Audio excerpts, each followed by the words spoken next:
Welcome to and welcome back to the Life Writing Centre here at Wolfson. We're delighted to see you all on a Friday, a departure from our normal Tuesdays, so we're delighted to see people today as well. It's a huge pleasure for me to introduce this wonderful conversation with Ann Wroe and with Victoria Phillips, who is a dear friend of the centre, a visiting scholar of ours, and it's wonderful for us to be able to invite such extraordinarily prestigious life writers into our midst. So thank you, Victoria, for making this possible, and thank you, Anne, for coming. This is absolutely wonderful. Before I introduce them properly, I'd just like to give you 2 dates for your diaries coming up that you won't see in our term card. We are still in the midst of this term, but there are 2 very particular events next term that we would love you to be able to take note of. On the 13th of May, this is back to our normal Tuesdays, we have Jean Strauss in conversation with Hermione Lee. And Jean will be talking about family romance, which is her book capturing the dramas, the mysteries and intrigues surrounding John Singer Sargent's portraits of the Wertheimer family. It promises to be a really fantastic event, and she's coming over from the US, so it's a wonderful opportunity to hear her talk about her work. So do please come on the 13th if you possibly can. Then on the 19th of May, we have the artist and writer Edmund de Waal coming, sort of best known perhaps for Hair with the Amber Eyes, but he will be talking about his other work in life writing as well. So back to today, which is equally exciting, but you are already here, so I don't need to plug it. Anne is, as I'm sure you know, a writer whose work defies convention. She blends deep historical research with a sort of lyrical, almost poetic prose. As the longtime obituaries editor of The Economist, she's been obliged to and has done a wonderful job of capturing the essences of so many diverse lives with extraordinary insight, always with a different approach and great humanity. Her 9 books, I believe, including a biography of Pontius Pilate, Being Shelley, and 6 Facets of Light, explore history, identity, and the interplay between fact and imagination in ways that challenge our understanding of what life writing is and push further what it can do. Her most recent book, Lifescapes, A Biographer's Search for the Soul, is an exploration through poetry, memoir, and observation of what makes a life and how that life lingers on after. And tonight, Anne will be in conversation with Dr Victoria Phillips, who is an expert on the Cold War and cultural diplomacy. Her work, including her book Martha Graham's Cold War, The Dance of American Diplomacy, examines the intersections of politics, culture, and international relations. And as I said, Victoria is one of the family. She is a wonderful visiting researcher here at OCLU. So Victoria will lead the way for us. We'll have the privilege of delving into Anne's unique approach to storytelling, the art of distilling a life onto a page as obituary, biography, or memoir. It's hard to think of a better person to welcome to the Centre for Life Writing, and it's hard to think of a better person to be talking to her. So we are absolutely delighted to have you both on stage. Thank you so much. Thank you, Kate. Well, thank you so much, Kate, for that wonderful introduction, and welcome to everyone. Thank you all for coming this afternoon and evening. I wanted to start just by asking Dr. Wroe, Ann Wroe, to read a portion from the book. Some of you may not have read it, but I thought that would be the best way for us to delve into the writing. Well, first of all, thank you, Kate, and thank you, everyone, for coming.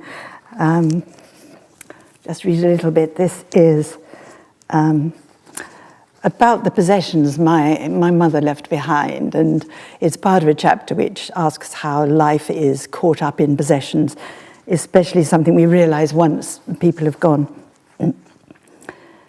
From my mother, of her, I gathered several small reminders. One was a 2-inch stub of pencil, sharpened with a razor blade and slightly bitten at the end, which she carried in her only handbag to note down prices and times. Her frugality, readiness for emergencies, and a certain anxiousness were still contained in it. Another memento was her ever-sharp steel-plated propelling pencil, marked L body on the shaft, with its box of delicate leads. This spoke of her precision, her efficiency, that L rather than Lorna, as well as her insistence on what was hers. To have her company on walks, I could simply slip it into my pocket, and there she was, setting her chin, stepping out fast, and always quicker than I was to spot the rare flower, the mushroom field, or the weasel that crossed the lane one evening like a small, swift, corrugated shadow. Thank you.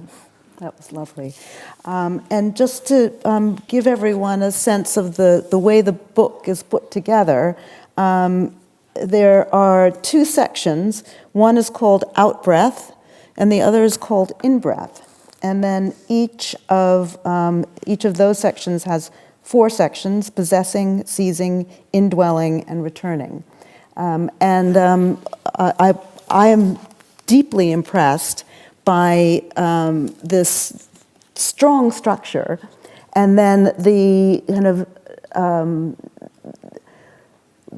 the mind moving through these stories within this very precise structure.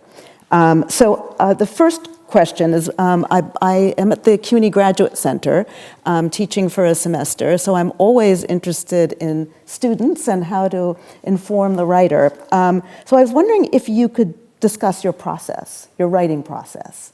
And the difference, well, obituaries and also books that you've published. Creation or inspiration, research, the writing, editing, rewriting. Gosh, all that. All that. I'll go through them one at a time. I have to confess that the structure, the chapter headings and so on, usually go on after I've written the thing. Not always. When I wrote my book on Shelley, I decided to do it in the 4 sections which were tied to the 4 elements and going through them from earth to fire, which I felt really suited him. And there I did have the idea first for the structure. But generally, I sort of impose the structure on the book after I've written most of it. I do like to have something there, for sure. I mean, creation or inspiration, I think the inspiration comes with the subject. I was certainly inspired to write Pontius Pilate, I remember, by sitting in Westminster Cathedral and seeing the first Station of the Cross by Eric Gill. It's a wonderful series of Stations of the Cross in the cathedral. And it had Pilate and Jesus on the same level. And I thought to myself, gosh, there have been so many books about Jesus, none about Pilate as far as I knew. There have been a few since. But I suddenly thought I want to know everything about this man. Of course, there's very little to know about him. But that was wonderful, because I'm very much inspired to write about people about whom not much is known, and nobody's been there before, or very few people. It's the same with my obituaries. When I look through the obituaries in the New York Times and the Telegraph, which is how I generally start the week, I am looking not just for famous people, but for people who've come in from the outside and had a very interesting career, or they've done something or been key to some event. Sometimes they're the last person to speak a language, or they're the one survivor of a medical experiment or something like that, but nobody's particularly heard of them, and nor have I. But I've got to get going with the research again. And this, I think, plays to the fact that I'm trained as a historian, that I love nothing more than running to archives, getting a big box of papers. And I was a medieval historian, so my stuff was on vellum and really good paper, and you take the lid off the box and it springs out, and it's wonderful, and you think you are the first person ever to look in this box. Of course, you know you're not really. You find little bits of paper from other researchers as you get down, but still, there's that great feeling of being a detective and exploring.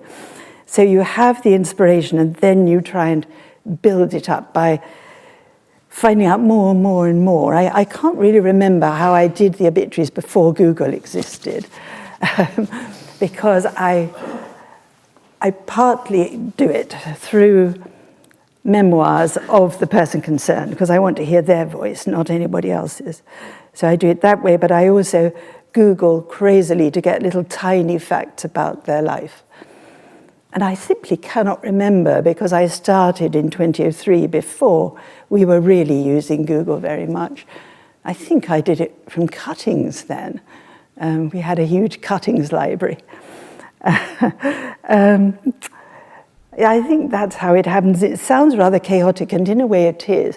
Certainly the biography writing, because I just have to fit it into the gaps in my workaday week. And there the distraction is that every week I have to break off to do someone else's life when I've got another one in my head that I'm trying to keep boiling or simmering at any rate. And I carry it round with me. And whenever there's a chance, like a bus or a train or something like that, I use it to do the larger work. Then I do the obituary on 3 days a week, 2 really. And then I can leave that one, and then I go back to my major project. But I am always scribbling. And I found the lake here was rather a good place to sit and scribble.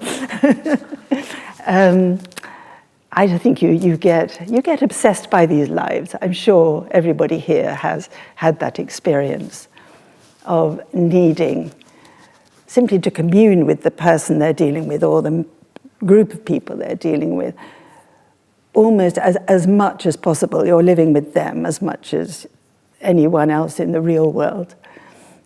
So I don't know whether that's answered the question. It sounds rather diffuse, but it is rather a diffuse process with me. Just because I have this varied life, I've got to fit these things in. So do you write while you're researching? Or do you research and then write? This is interesting. It takes me, I've always reckoned, about 9 months to be doing research, and suddenly at the end of 9 months, just like a pregnancy, you suddenly feel, I've got to start this book. And you haven't actually finished the research, but something tells you, you just got to start writing. And it's been the same with everything I've done. It is 9 months. I don't understand the connection at all, but it is almost organic. It's very strange. Such a strong feeling. And I find it helps to start. Otherwise, it seems to me you're getting such a large amount of research, certainly for a full-scale biography. And after 9 months, you've really begun to get the feel of the person, and you've probably begun to get the sense of where you want to start. But then I don't work through a life chronologically. I always try not to do that very hard. And so I usually start with some incident, and I think that's my beginning. That's where I'm going to hook the reader. So that's how that works. And with the obituaries, how do you manage the writing and the research? 3 days seems like It's less than 3 days, because I start for sure Monday, midday after the Monday meeting, because then at the meeting somebody will usually pipe up and say, what about X or Y? And I have complete freedom usually, and I say, no, I don't want to do them, I want to do this person. And then I research it madly. By the time I go home on Monday evening, I've got to know what the first sentence is, and I've got to know what the last sentence is. And with luck, it'll be circular. The beginning will make its way around to the end. And the beginning will be, again, some incident, some remark. Yes, I've got to get it in my head when I'm waiting at Trafalgar Square for the bus. And then Tuesday I have to write it by 5 o'clock. So you see that the compression is extraordinary, but it is only 1,000 words, and it is an impression of someone. It's not an obituary of record, so I'm really lucky that way. Because if I was writing for the New York Times or the London Times, I would have to go through the life. I would have to record the school, the marriages, most of the books or the shows or the incidents in the life. I don't feel I have to. I feel I can home in on the vital part of that life. It may not be, well, what can I say? It may not be what they've written or done so much as some theme that has always been in the back of their heads, with some influence. I like to find a uniting theme that will illuminate the whole character and that I can then use as the basis and branch out from there to give inklings of the parts of the life. But in fact, I'm dwelling on a theme that I think is the obsession of the person concerned. I mean, just as an example, when I did Arthur Miller's obituary, I could have gone into all the plays and things. I did go into them partly, but the theme I used that I started with and ended with was the fact that his hobby was carpentry, which I never realized before. And I thought this was fascinating because his plays are so immaculately constructed. And that reminded me of doing fine joinery, of being able to make a table or a chair or make a set of drawers. And so I could apply that to the life. I think often there is some obsession there. There was another person I did who was haunted by Grinling Gibbons. This is wood carving again. But he couldn't get Grinling Gibbons out of his head and he became a wood carver, but always with this ghost in his mind. So, in fact, the one I've done this week is about a Holocaust survivor whose reason for living almost, apart from her family, was knitting. Just knitted all the time. And so the whole obituary goes around knitting. And knitting really was her way of surviving and keeping the family together as they went through various internments and so on. So that's how the structure comes. As I say, it's only 1,000 words. So it is rather easier to keep that very tight. For some of us, 1,000 words is the hardest thing in the world. Tell us about the fish, the obituary of the fish. Oh, yes. There is an obituary of a fish, which I did one really hot August week when no one in particular seemed to have died. But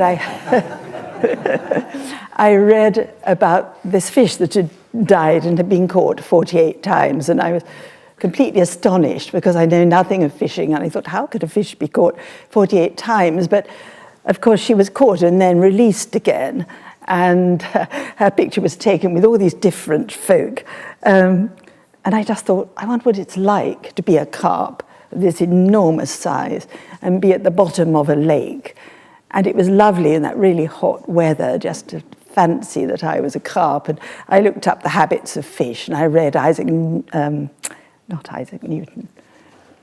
Oh, I've forgotten. The Complete Angler, Isaac Walton. And found out the various habits and the feelings of the fishermen for her. And it all gradually became an obituary.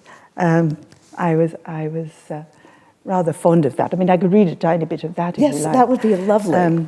Just to give you a flavour of it.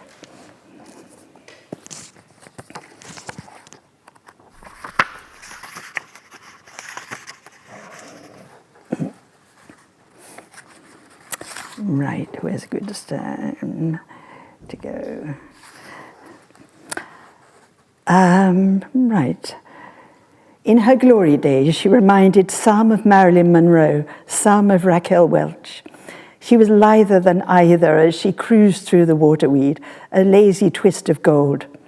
Her gleaming scales, said one fan, were as perfect as if they had been painted on. Her lips were full, sultry or sulking, her expression unblinking. She seldom smiled. Yet the Reeds held fond memories of her friend Hedges. She was called Benson, her companion in slinky swimming, until she or he was carried away in 1998 by the waters of the River Nene. Abandoned, she ate more. Cubes of cheese, scraps of luncheon meat, bread crusts, pepperami, dog biscuits, and tutti frutti balls all came down invitingly through the water. She had her picture taken with Tony, owner of her lake, who confessed to the Wall Street Journal that he had quite a rapport with her. With Ray, who caught her at 2 a.m, disturbing her beauty sleep. With Matt of the shy smile and the woolly hat. And with Steve, who ungallantly told Peterborough Today that she felt like a sack of potatoes and was available to everyone. She was not. But at least 50 people held her or gripped her for a moment or so. Uncomplainingly, she nestled in their arms before she was lowered to her element again. That's lovely. Thank you. Thank you. And The Economist is fine with you choosing your subject down to a fish.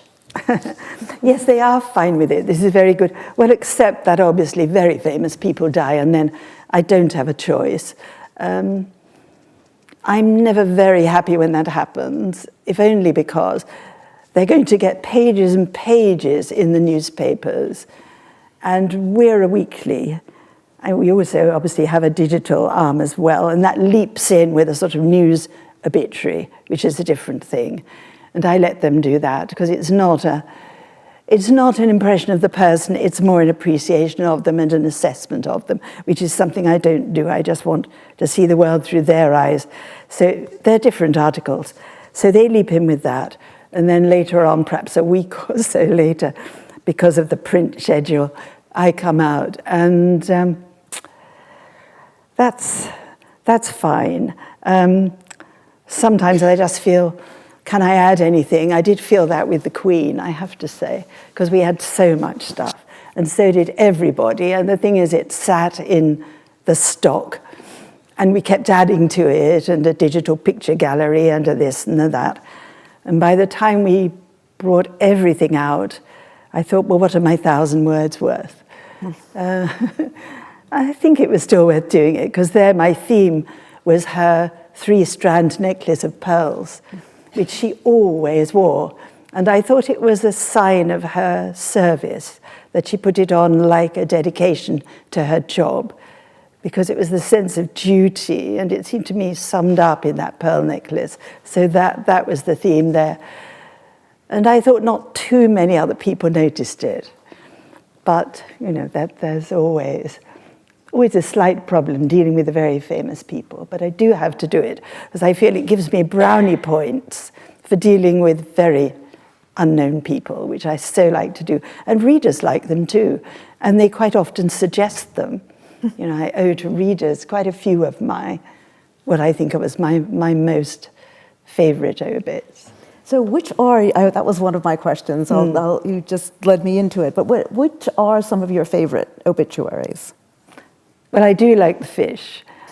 And one I have a particular soft spot for was one of Margaret Gelling, who was a place name expert. I'm very keen on place names. And the fact that she was a very sort of proper woman, headscarf and Wellington boots, and she'd stomp around the countryside with her Ordnance Survey map. And she could see from any place, even under a suburban street, she could see what it had looked like to the Anglo-Saxons. She was going by the place name, and I thought this was absolutely wonderful. She lived in Birmingham, which I would have thought was not the best place to be looking at the stories behind landscape. But she was entranced by the fact that Spaghetti Junction is one modern example of people naming something from the features of the landscape. And something like that, it very much takes my fancy. So she's a favorite one. Gosh, it's awfully hard to, it's hard to say. There are quite a few of them that I'm I just like them. They are always the unknown people. I look on them very fondly, and I do wish I'd known them often. I think it would have been good. I mean, I've only done about 3 of people that I have known.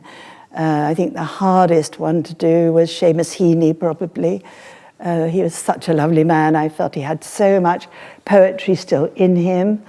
And I wrote that really through his poetry. I just sort of made it almost a series of quotes from his poems. And I did almost the same with Hilary Mantel, who again was a friend. And that was a hard one.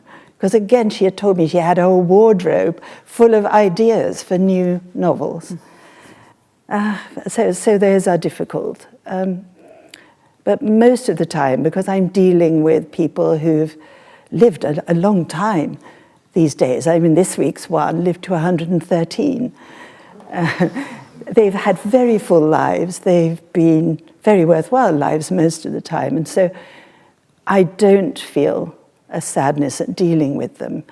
I mean, I also feel that death is only a step to another life.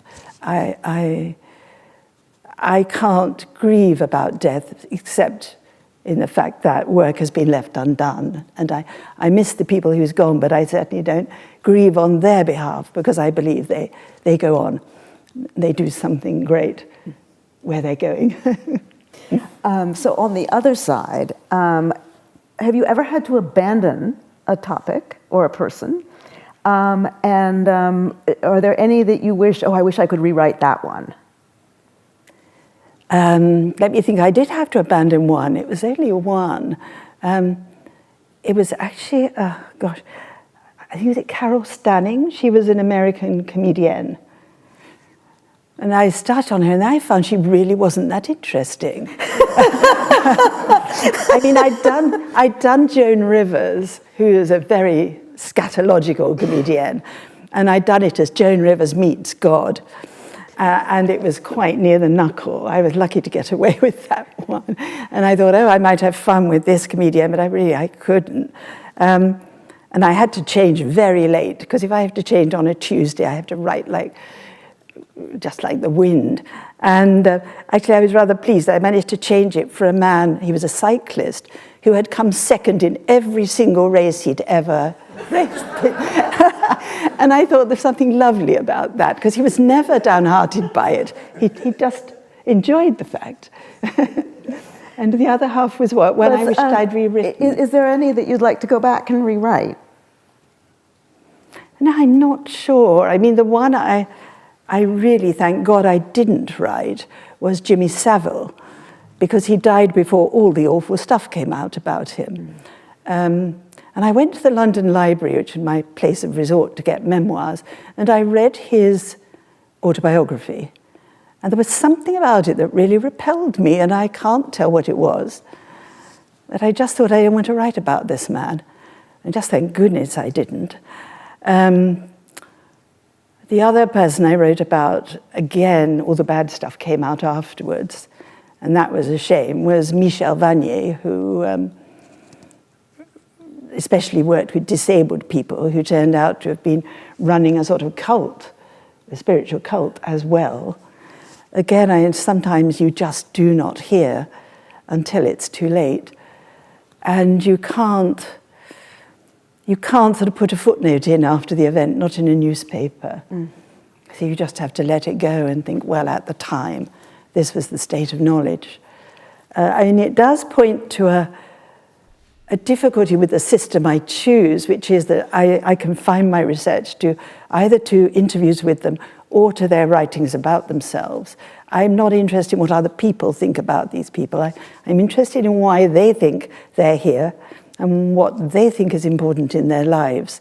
So I've got that bias to start with, which is perhaps a dangerous bias. You know, people make their lives rosier than they are, perhaps, or they skate over certain things. Usually, there are enough facts about the life that I can make the piece correct itself in a way. You have the person's idea of themselves, and then you do have what they've actually done. And there are ways of making them hang themselves with their own rope. But it is a risk, I realise, because I want to get so much inside their heads and their view of the world. I do have to be quite careful that if they are not goodies, and they're not all goodies, that something of the other side gets through as well. And your writing style changes depending on the person. Yes. Can you talk a little bit about that? Yes, I do feel that the way in 1,000 words that I can try to get through is partly to use words they would have used themselves. So in my obituary of Ken Dodd, for example, there's quite a lot of phrases that he used. I sort of sewed them through the whole thing. When I did Hilary Mantel, there's quite a lot of phrases from her books that, again, I don't bring in. That's a way of getting their voices, I think. But I just find that my style does change from having immersed myself in their way of talking in the YouTube interviews and in what they write, although an awful lot of what they write turns out to be ghost-written, so their voice is not coming through, but in the interviews it does come through. And so I just find that it automatically goes to that rhythm or that timbre somehow. I don't quite understand how it happens, but it does. So that, I mean, I have been going through some of the past ones, trying to think, shall I try to make a collection of them? And I've been doing it for 20 years, so there are rather a lot of them. And I can't recognize which ones I think, did I write that? I really don't know whether I wrote that, because there isn't one voice coming out of them. It's different. Which I'm glad of in a way, but it makes it quite hard to select, was I on holiday that week? Or with, who is this? Who wrote that?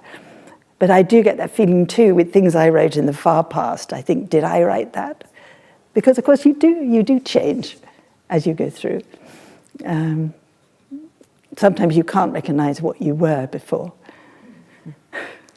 With all the writing, what do you read? Gosh, I don't read half as much as I ought to.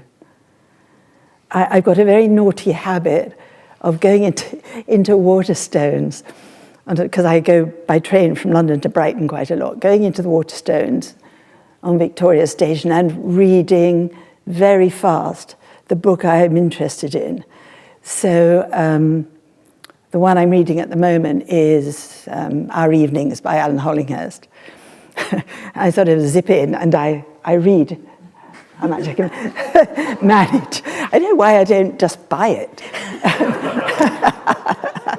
I'm an author's nightmare. It's very bad of me. Of course, I have to do an awful lot of reading for the books. So I'm reading that. The only time I really sat down and read a book in the past few years was in COVID, when I just had a bit more time when I wasn't commuting, that sort of thing. So I actually read Anna Karenina, which I've been telling myself I ought to read for about 40 years. And I read quite a lot of Dickens. I want a big fat book, so I read big fat books. Otherwise, I read poetry more, just because it's short but incredibly sustaining. So you only need a few lines of it and you are thinking for the rest of the day or sometimes the rest of the night and working out what you've read. So I read my favorite poets who, actually a lot of them are not English poets. Rilke's a great favorite, Rumi is another one. I simply love being provoked into thinking by what they write.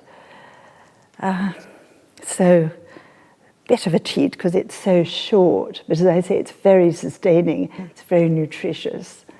So that's the reading, but not half as much as I feel I should be doing. At the CUNY Graduate Center, Ava Chin said very much what you said to people she knew who were suffering with job losses and the like, given the current problems or the current situation in the United States with people losing many humanitarian jobs. And she said, find that thing that you remember first from your childhood that made you do what you do. Yeah. So, and you've said something very similar throughout this book, and you've just said it. So, what would that moment be for you? I can't remember when I wasn't writing. I think it was as soon as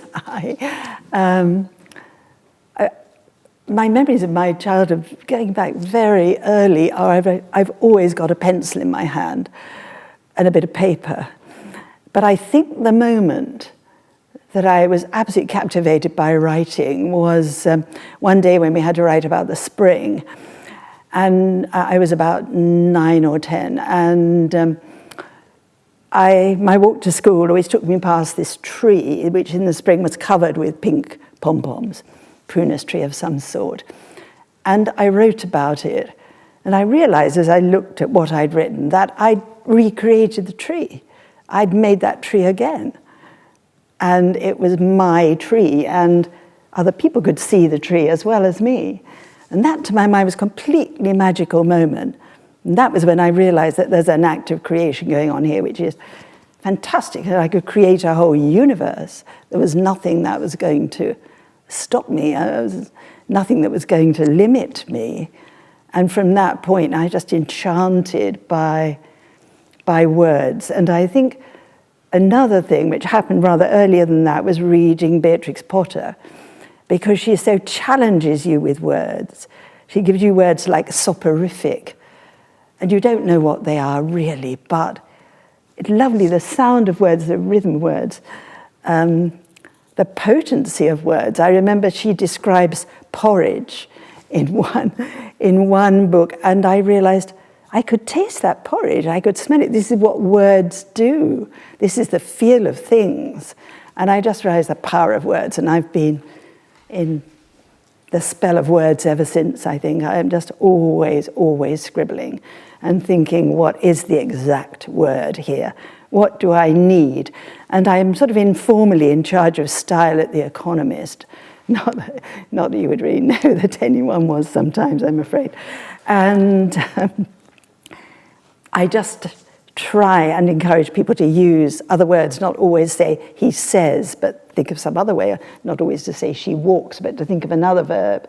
You know, we have this vast vocabulary in English, and I just want to use as many words as I can, really. Just play around in this wonderful world of words. You speak in the book as well about a box of crayons. And a lot of your writing is tactile, very visual. So can you speak a bit about those crayons and the inspiration from I think you just spoke about the color of the tree. And Yes, well, the crayons are a strange thing, because I realized that there were 3 colors in particular. This was a box of wax crayons in kindergarten, so I was 4 or 5. There were 3 colors I absolutely had to have, which were the turquoise, the dark blue, and the pink. And if anyone else got those crayons, I was absolutely bereft. And I felt these colors had to go together. And the odd thing is, I mean, I'm not wearing them tonight, but they've remained colors that I've absolutely got to have. There is something about color. I mean, I do see music in color too. And I've told myself the reason I love things written in G flat or G minor is because they're going into the color blue that I'm particularly fond of.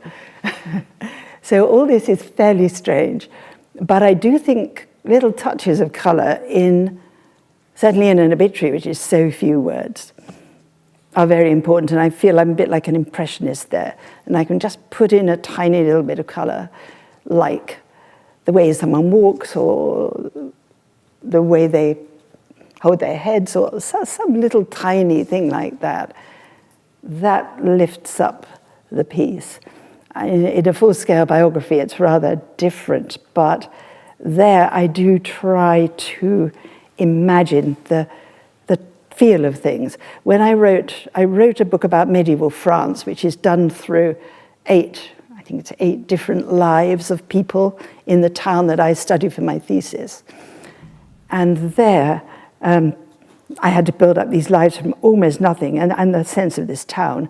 But I thought, what are the things that have not changed? Well, if you rub a fleece, it's greasy, and that hasn't changed, so you can work that in.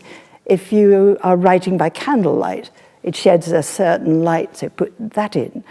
Sealing wax smells a certain way. Why not say that? Just bring that history up through things that you can still touch and feel. I mean, if there's a field that's gone to waste, it's got brambles in it. Yeah, you know, write about the brambles and snagging on the clothes and that sort of thing. And I mean, my work was my thesis. I couldn't put it into my actual thesis. That had to be boring. But when I wrote the book that was based on the thesis, I let my imagination go into all these areas. Just bring it alive. Yeah. Fascinating. The subtitle is A Biographer's Search for the Soul. And I want to get into other questions about the soul, but one of the words that kept catching me in your book was this idea of the universal. Yeah. Having been through the throes of academic institutions, there is a lot of controversy now about the idea of the universal. It was something that when I was studying with Martha Graham, she very much believed in, that the action of breath, as you have in your book, is a universal, and therefore she based her technique on this universal. You write, to catch that universal essence, that true fire in every life. Can you speak about the universal? Well, I do believe in a universal consciousness, and I think this is what drives creation, and this is in all of us, and it's also in everything that has been made. So it's in every element of the quantum world. I think the further we go in quantum theory, the more we discover that the world is made of relationships and not of matter. And this is so exciting to me because I do feel there is a universal empathy, which is very important to biographers because it does mean that at a high level, we are all sharing one life, and we should be able to empathize, sympathize with the life that we particularly focus on. And I've found this happened, without calling it a kind of shared consciousness, earlier on when I was writing biography. When I was writing about Pontius Pilate, for example, I began to get very black moods and sort of irritated moods. And I used to call them my Pilate moods because I felt very much he was out of his depth in Judea. And it was odd because I didn't get them after I'd stopped that. When I was writing about Shelley, I became an absolute radical. And I found myself at dinner parties sort of jumping up and talking about the rights of man and free speech and that sort of thing. And although I think there's ever so much more to Shelley than that, he's too often made just a political figure. All the same, I could tell where it was coming from. And I do think if, as a biographer, you are focusing very much, your life is full of another person's life, you do gradually grow into it. You become, their life becomes part of you. And I think that is quite almost a scientific concept. I do think this happens. I'm sure there are people here who felt it. I know quite a few of my friends who write biographies have reported this, that they're really involved in their subjects' lives. And the problem is that when their subjects' lives become rather dull, they feel rather dull as well and think, have I really got to go through all these years of X's life when all they were doing was sitting writing letters to not very interesting people? Perhaps I should just stop this biography here where they've run out of energy. But there's certainly a feeling of communing with another spirit, if you will. And I actually don't believe that those spirits ever die. So at some level, there is still a vibration of everything that's been said and everything that's been done. And if you only focus on it enough, as all biographers do, then it will come through. And the more acute a biographer you are, the more it will come through. I mean, we all recognize what a great biography is. I think we can tell when someone has really got inside the spirit of somebody else. Yeah. Many of your the characters that you're interested in have mythic elements, which goes into this idea of the universal.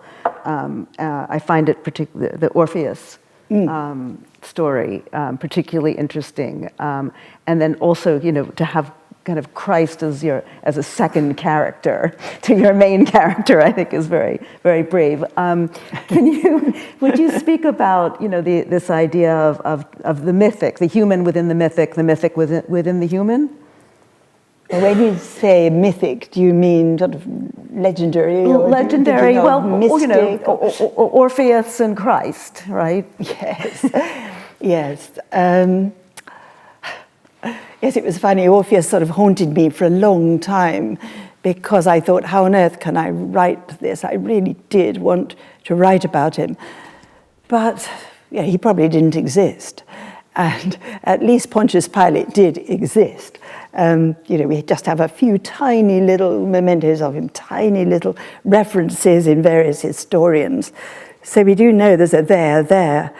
I really wasn't sure Orpheus was anybody I could get hold of, but he's one of these characters, and I'm very fond of them. Pilate's another one who hasn't ever gone away, and they keep being evoked, and plays are written about them, and musicals are written about them.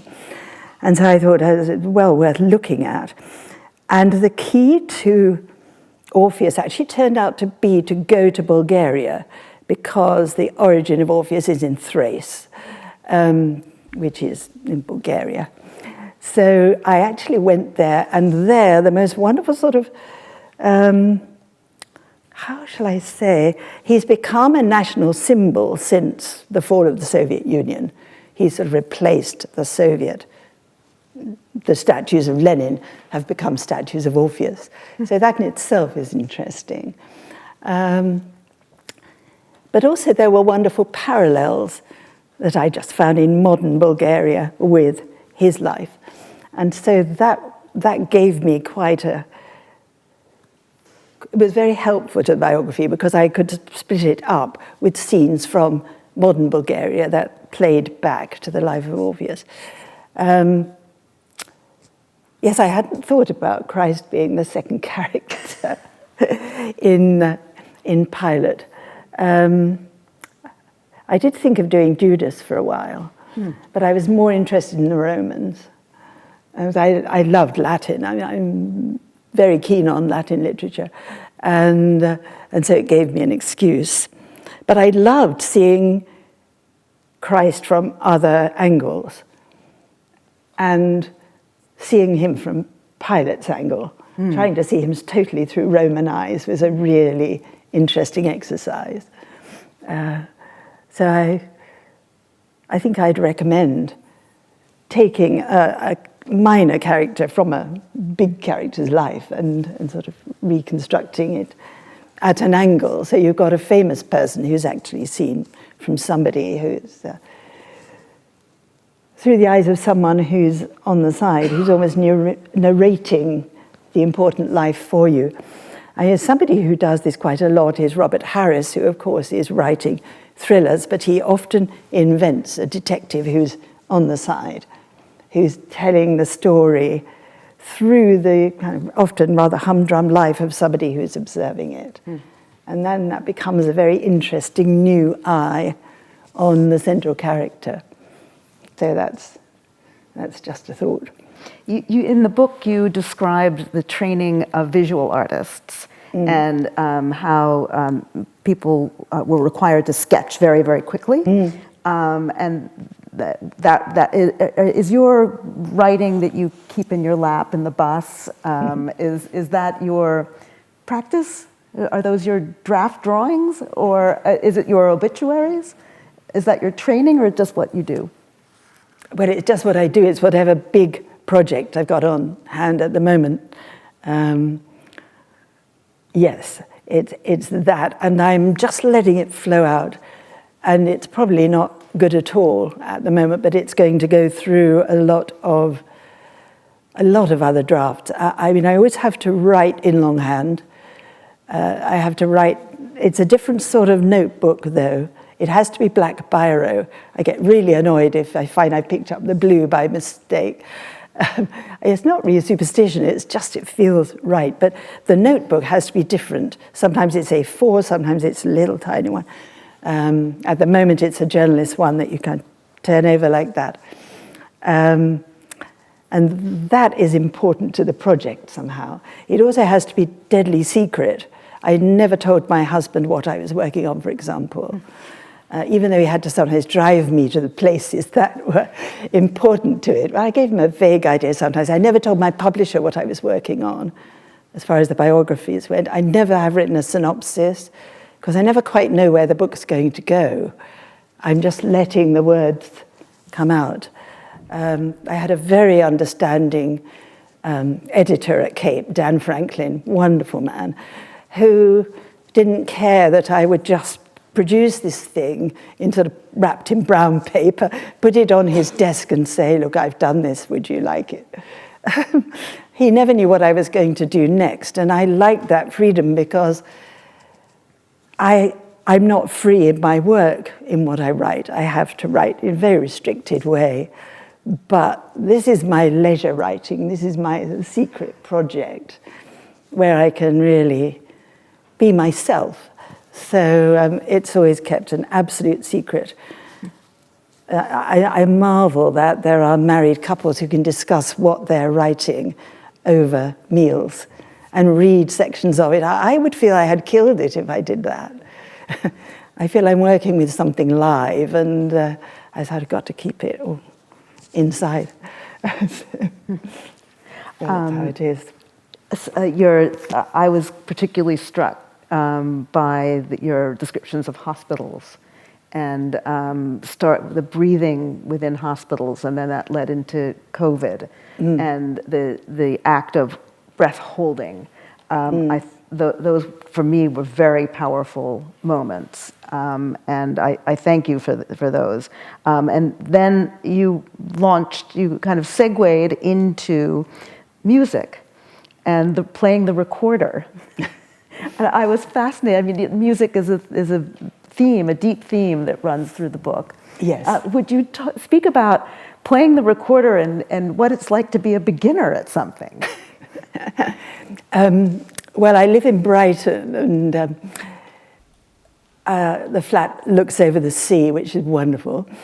And I always had this fantasy that I would sit by the sea playing a musical instrument. I only learned piano. First, I was going to play the cello. I was going to learn that. Then I was going to play the clarinet. This was all in sort of semi-retirement, but I haven't retired, of course, that's the trouble. And then I thought, well, if I'm going to play a wind instrument, because my breath is not that good, I would play the recorder. And I have never got a note out of the recorder. I've tried and tried. Yes, I wanted to commune with the sea, and I thought a good way would be to play something to the sea. And I had a very strong image during COVID, and I would walk along the promenade quite a lot of the time. Most mornings I would sneak out and go along the prom. And there was a chap who would play his saxophone on the beach. And I was very moved by him. He would just stand facing the sea and he would play. And people would stand at the railing on the promenade, all socially distanced, of course. I noticed the seagulls, too, were socially distanced. And we would all listen to him, and it was just so wonderful to blend in like that. I think the sea is ever present now in what I write. And in fact, the Downs are too. I've absolutely sold my soul to East Sussex. And I go every so often to a little cottage in the Downs, which is only a bus fare away. But you wake up in the middle of the Downs, and there I just write and write and write. And it is lovely to actually be able to focus on the book a little bit, because I don't do it normally, to focus on it in that way. And I wonder if this is true of other people here, there are certain places where the words just come, and I find the minute I get off the bus at East Dean, the words are starting to come, and I can hardly hold them back, because I've been there so often, and I've always written there, and it's been a great unblocker too of when I feel I have a block. Hampstead Heath is another place, because I have a little tiny sort of foothold in London by Hampstead Heath, and that's another place where infallibly when I go out, the words will be loosened up. Walking and writing, I find, just go together perfectly, as so many writers have found. It was very funny, because one of the things that I wrote down was my amusement with a scene from a writing workshop or something where you said you're trying too hard, and Yes. then the words wouldn't come. Well, they don't. I mean, I find, certainly with poetry, I mean, I have always written poetry, but most of the time I kept it a bit secret. My husband also wrote poetry, and I felt that was his domain, and I wasn't going to trespass on it. But after he died, I thought, I'll write a bit more, and kind of show it to people. I wrote one biography on St. Francis totally in verse, because he was a musician and a singer, and I found music just suited him, so I wrote the whole thing in verse, some of which is sort of modern and some is rather medieval, kind of rhyming quatrains and things. So I do love poetry, but it's absolutely no good beating up the muse. I mean, if she comes or she doesn't, and if it's there, great, and if not, there's absolutely nothing you can do, and it all reads terribly. I go off and on rhyme. I do think rhythm is incredibly important. Rhyme is tricky, because if there's the least feeling that you've forced it into rhyme, then it falls apart and it's awful. So it needs real inspiration behind it, and it's only visited me, I'd say, in occasional bouts. And I just try and make the most of it while it's there, but you can feel it starting to diminish, and you can't call it back. Practice isn't the thing with poetry. I think it is with prose, but I really find it isn't with poetry. Interesting. Not for me, at any rate.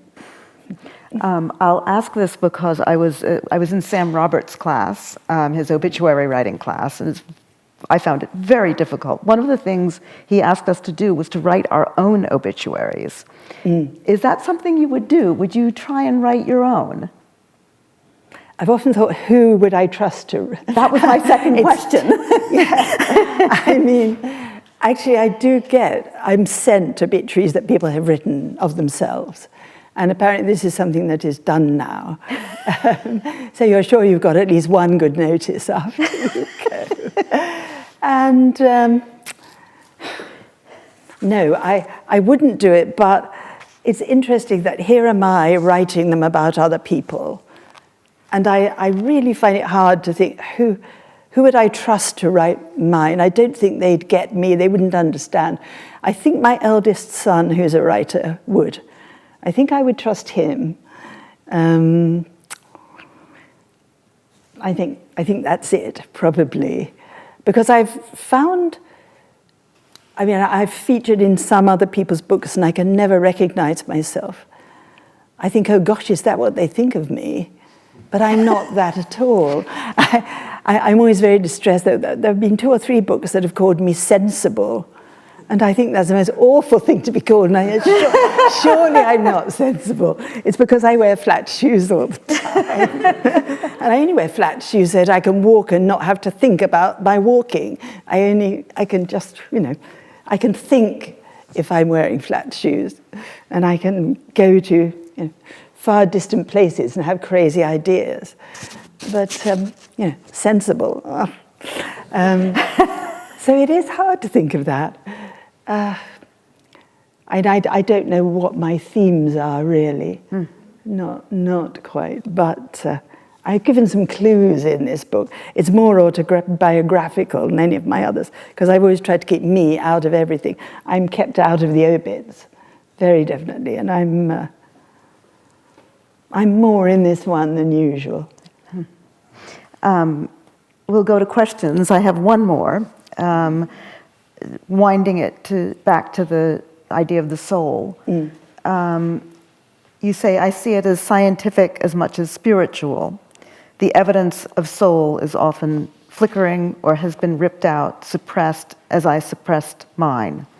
It tends to gleam more strongly in childhood or old age than in the busy, distracted middle decades of a career.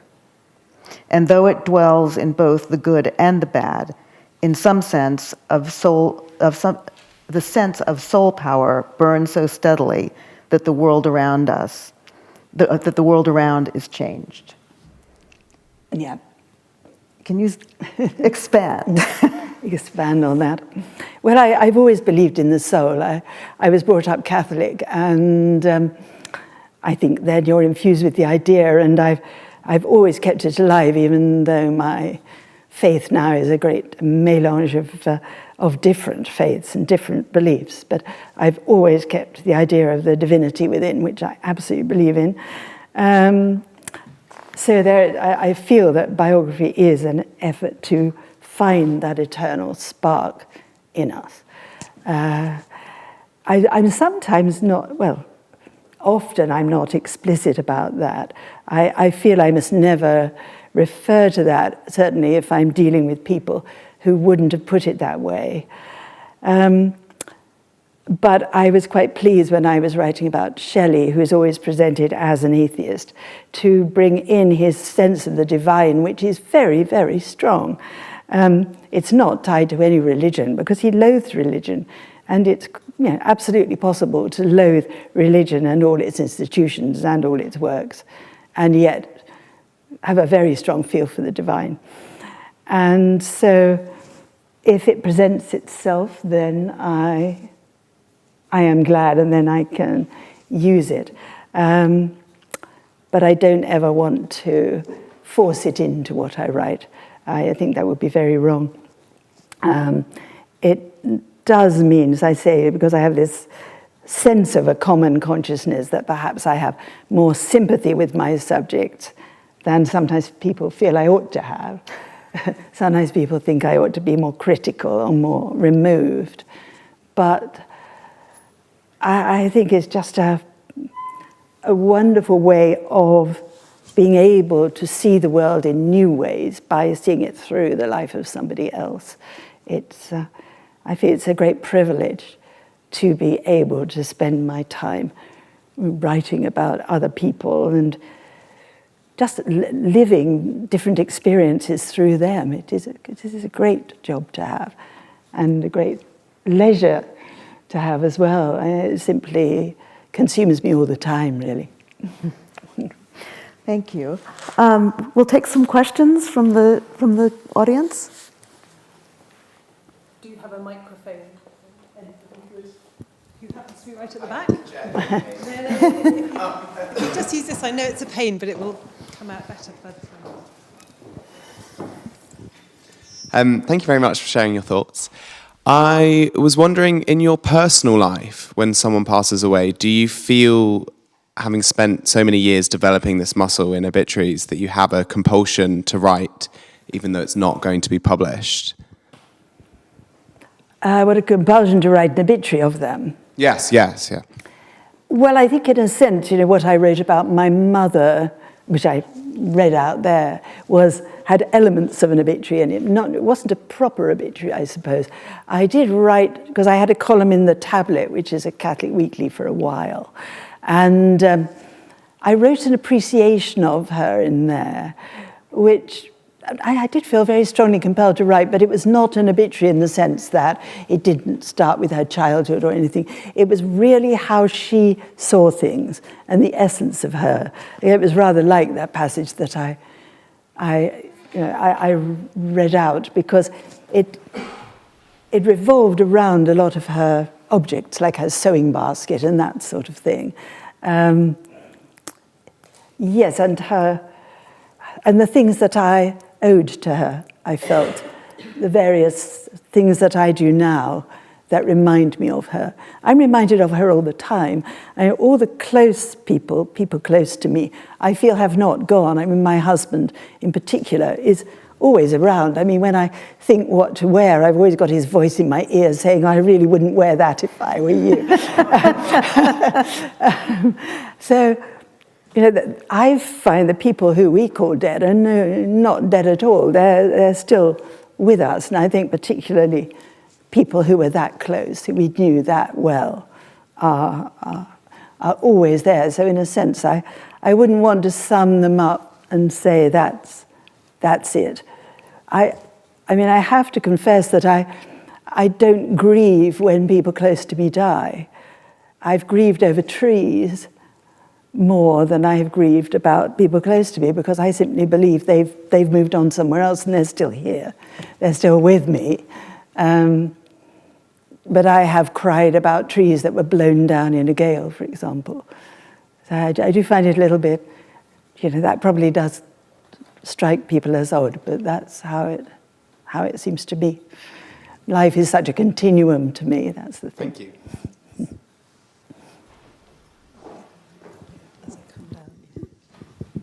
I have a completely different question to bring the whole thing on a different level. The fish, did it die of old age in the end? And how did they know? Did they find it at the bottom? Well, I think it probably floated to the top. Yes. I'm trying to remember. It doesn't matter, really. I'm just thinking what I was very happened to taken by fish. your fish, too. I'm basing it on my goldfish that floated when it died, but I'm not sure if you're that heavy a carp that you would float. Yes, it must have been that, I think. Yeah. But that was one of the obituaries that... Yeah, I always find a picture is very important in an obituary, that you have the right picture. And I had a picture of Steve with the woolly hat holding this cup, so reverently. It was lovely. I mean, sometimes the picture just enhances the text. Did it have hooks? Did it have any of the hooks left in? Or?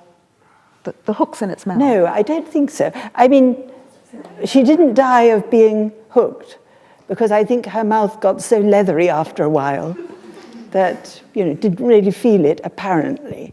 I mean, that's what the fisherman said. That was wonderful, thank you. I've read some obituaries, not yours, which are like bad reviews of a life.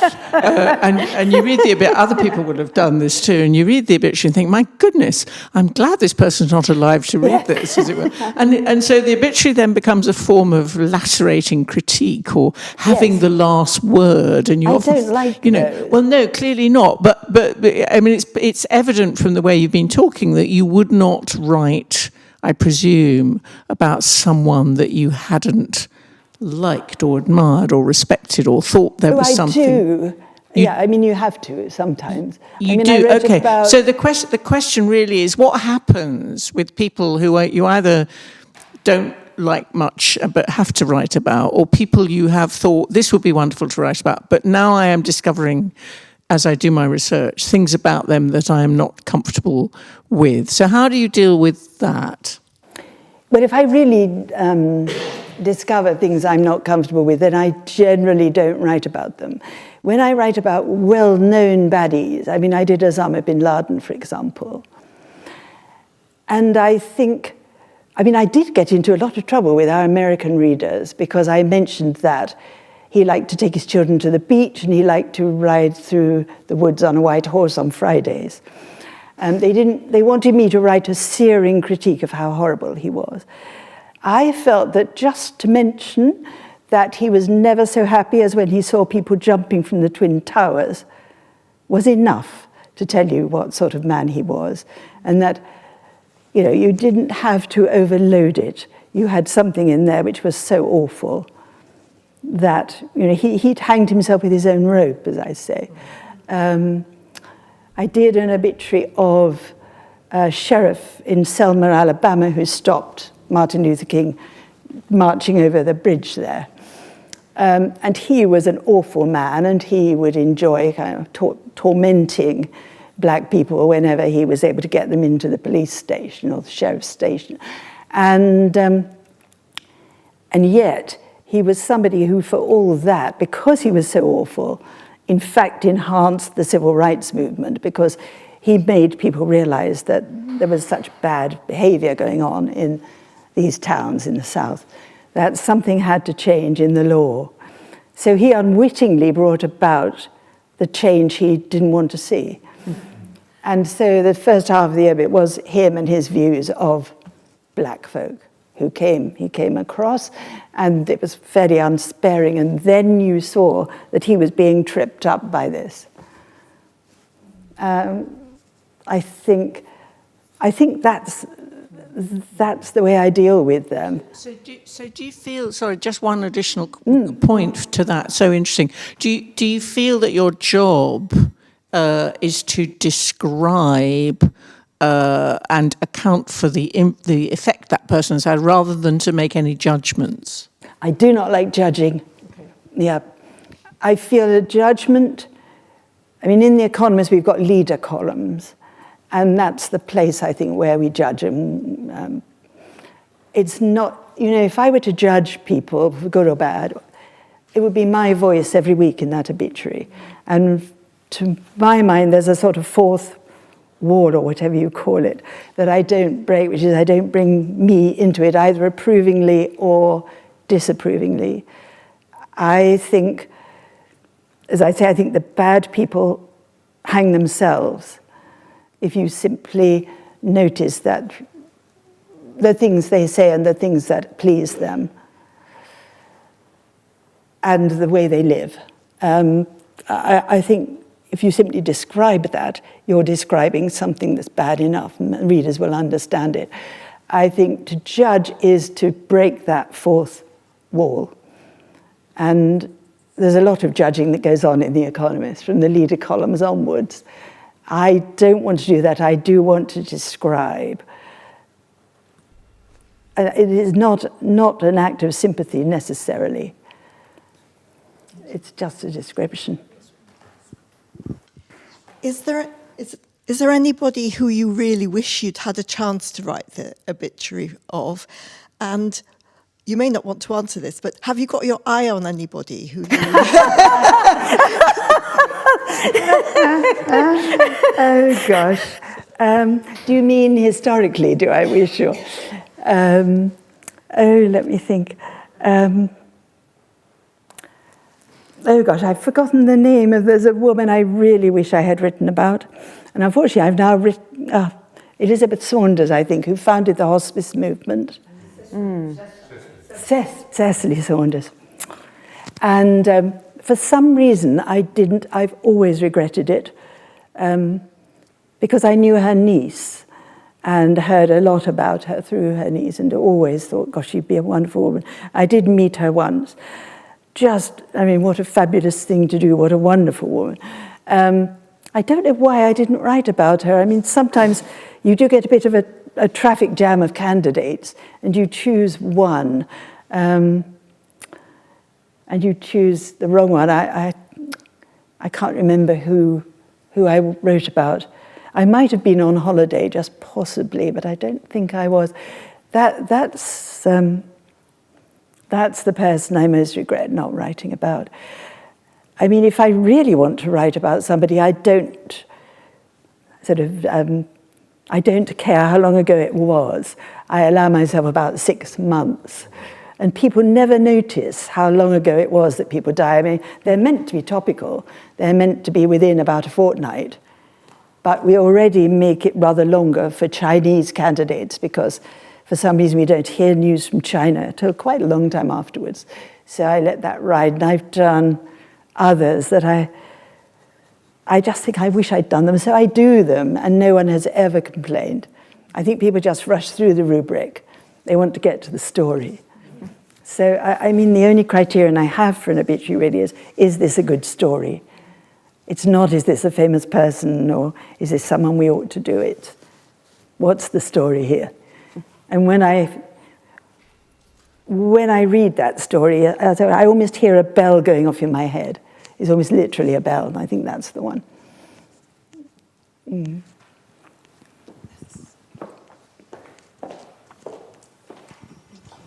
Hello. Do you have to run your obituaries through sort of censorship or get approval from close family members or spouses? Well, they go through the fact checker, certainly, yes. And they have to go past the editor. I'm a one-woman department, so the other person who reads it is the editor or the deputy editor. Thank you. I was thinking more about your perception of people, not so much facts, but your opinions, whether they hurt unwittingly the person who's still alive, the spouse or family member, the characteristics that you use to describe the person who's died. Or how the family reacts to that. Well, I'm glad to say that so far the only feedback I've had from families has always been very positive. Yes, my favourite feedback, I don't really want to name drop, but I did an obituary of Paul Newman, and his wife, Joanne Woodward, called me to say she'd loved it, and I was quite surprised because, well, I always am surprised, really, if the family get in touch, but they quite often do. They do react very well. I think maybe, well, why should it be? I don't know, but they're a bit different from the other ones that have appeared, I suppose. It might just be the difference from other ones that appear in the papers. Just one more quick question to follow. I haven't had so far any criticism of them from a family member. I don't ever ask the family members, by the way.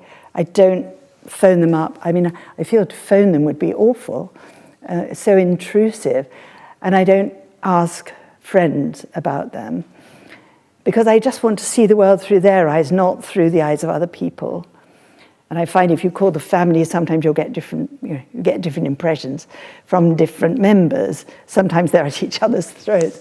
But I just don't want to ask other people. I want that communion with the one candidate, if I can manage it. Thank you. Just 1 second, I want to return to the question, do you have your eye on anyone? Oh, sorry, do I have my eye on anyone? I know that we spoke about about the practice of pre-writing obituaries. Oh, it's so hard to know who to choose. I mean, at the moment, the one that's most haunting me is my one which I have pre-written on Biden, because I got so angry with him when he wouldn't step down. I was absolutely incandescent with the man. And look who we've got now. And, well, not we, but gosh, I mean, I know how we all feel.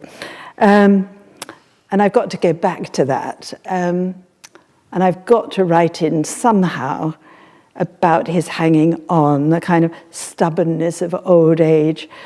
But again, I don't want to be judging so much as just saying he thought he was the best man to beat Trump. He was really convinced of it. And I think that'll be enough to say, in a way, because we know that he wasn't. So that one is haunting me at the moment. But it doesn't mean I wish him to die, particularly. Gosh, I mean, I'm thinking about the Pope so much. I mean, the Pope has been there in stock for a long time. But who have I got my eye on? The trouble is, if I do an obituary of somebody, I've done a few aging rock stars, but the trouble is they're all still full of life. I mean, I've done Mick Jagger, I've done Bob Dylan. They're both still on the stage and cutting new albums. I have noticed before that if I do someone for stock, they stay alive for years and years. I mean, Castro did, Thatcher did. I mean, I've been doing these for 20 years now. Some people just don't, just will hang on. But I also find oddly that when you get them out of stock and use them suddenly when the need arises, you find that they don't do anymore. You've somehow got to redo the whole thing. Even if they've not done much for the past decade, they still don't really quite hold up as they did. And I still haven't worked out why that is. I don't know whether it's because I've changed or the world's changed, because they haven't essentially changed. And then that bothers me, because I think, if I'm trying to catch the eternal essence of someone, but what I wrote before does no longer seem right, then, what's gone wrong here? What's happened, and how am I having to adjust it? It's strange, but it always does need almost taking from the top again. And I still haven't worked out why. I wonder if I could take advantage of having the microphone to tease that further, in that if we are to write a full-scale biography, but by that principle, almost as soon as you've written it, it's out of date, because either you've changed or the world's changed or whatever it is that's changed, even if the person is dead. With a biography, new facts are always emerging as well. Absolutely, yeah. And you as soon often as you publish gosh, it. I wish I'd known that. Yes, exactly. New documents, yeah. Yes, and in fact, you actually generate new facts sometimes, don't you? Because you raise attention publicly to someone's life, and so all of a sudden all the letters come out of the woodwork in a way that they wouldn't have done had you not published the book. So it becomes a self-fulfilling prophecy. True. And then what do you do? But for how long is a book fresh? Well, what's the shelf life of a biography? I mean, I did have a problem with that, because the very first biography I wrote, I think of it as a biography, it was about the Iran-Contra affair. And it was done really through the major players in it, who were Oliver North and John Poindexter, Robert McFarlane, Reagan. And when Terry Waite was kidnapped, then it seemed to need a bit of sort of Terry Waite stuff in it, a bit more than I'd had. This is the only contemporary biography I've ever done. I swore I would not try and do another one. I think they're too tricky. They move too much. And then I got the chance to interview Oliver North. And so I had to put that in as an addendum in the paperback, because that then gave you his view of everything. Yes, I felt you could have gone on and on with the various bits that came out. It is frustrating. And as I say, I think that's why I wouldn't try another contemporary one, not of someone living. Because you've really got the family to cope with there. It's impossible not to. And then you've simply got the life continuing and other things happening. New things arising, and how much are you allowed to deal with this person directly, and how much are you not? I think there are people here who are far more qualified to talk about that than I am, because I think probably quite a few people here have dealt with people who are only just dead, or, it's not long and people are still being, analysed and thought about, and it's all moving so much. I quite like everyone to be safely in the past. Even then, it's not quite safe. There's a question over here. Yeah.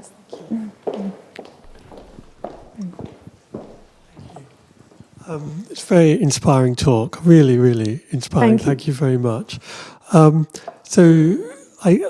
I really wanted to ask you was, do you ever come across things when you're writing a life and that really sort of disillusion you about the person, or really, you've seen another side of them that is either very good or very difficult to handle? And do you ever feel that, I don't want to go on with this? It is difficult. I remember almost an inverse case of that with Charles Colson, who was one of the Watergate crew. Because he was one of the baddies in a way.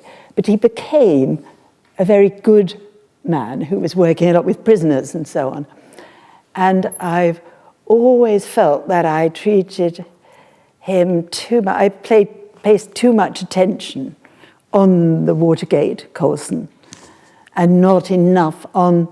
He seemed to switch completely in his character.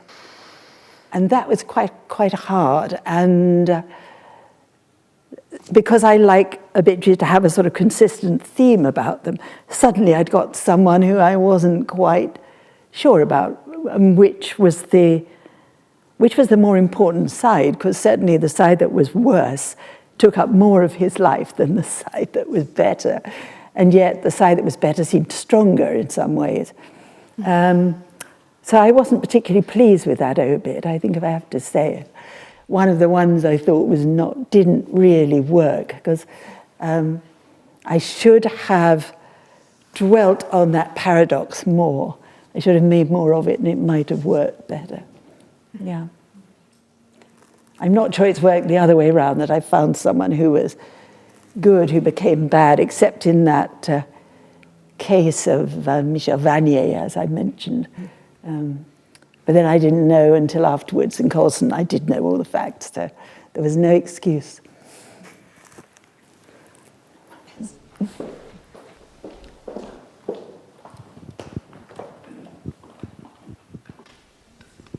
Sorry, this is taking us away from biography.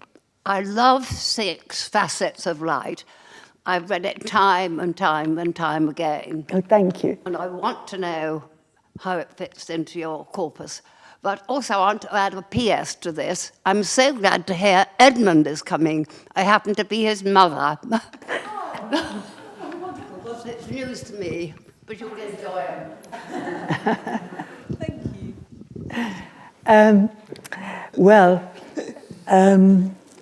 Let me think. So, how does 6 Facets of Light fit into the corpus? I have to confess the inspiration for that was simply moving to the south coast and being absolutely swept away by the light down there. I wish I hadn't been quite so swept away, because I've now got cataracts. But I simply adored it. How does it fit into the corpus? Well, I have to confess that I was going to make light the chief character, and I was going to capitalize it all the way through. And I went on holiday to Italy with a friend, and I took a draft of it with me. Well, it was really the first proof. And I experimented with putting light up in every case. And it looked so pretentious. I thought, no, I can't get away with this. But in a sense, it seemed to me it was a biography of light. It was how light operates and what it is, and how the different aspects of light affect us, and how writers and painters have grappled with it. So in a sense, there was a biographical feature to it in the writers and painters, because there was the same... how it began partly was because I wanted to write a biography of Eric Ravilius. And yes, he would have been a contemporary one, I felt. I love his work. And once you're down in his country, you feel it very strongly. And I wrote to his daughter and just said, I am thinking of doing this. And she said, well, fine, but there are 2 already coming down the pike, as there were. There was one complete sort of, what do you call them, catalogue of his works with a lot of biography in it, and there was another full-scale biography. So I thought, no, I won't do this. I'll write about the light instead and see where it goes. So it starts more or less with Ravilius, starts in Eastbourne. And then Ravilius sort of keeps popping up through it, but then so does Samuel Palmer, and so does Dante, and so does Blake, and so do all my kind of light bringers, as I think of them. And I really did enjoy writing it, and I think it was the way that there was enough of biography, enough of those lives coming in their appreciation of light and their comments on it, and also the same with the writers. I mean, someone like Richard Jefferies, who writes so beautifully about light.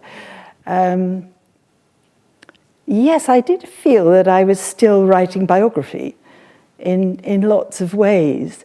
I think I've always based my work on life, really, in all its different aspects. And life and light, have both been subjects of mine in distinctive books. So I think it has to be love the next time.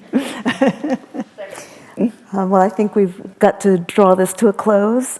So we say thank you so much. Thank you.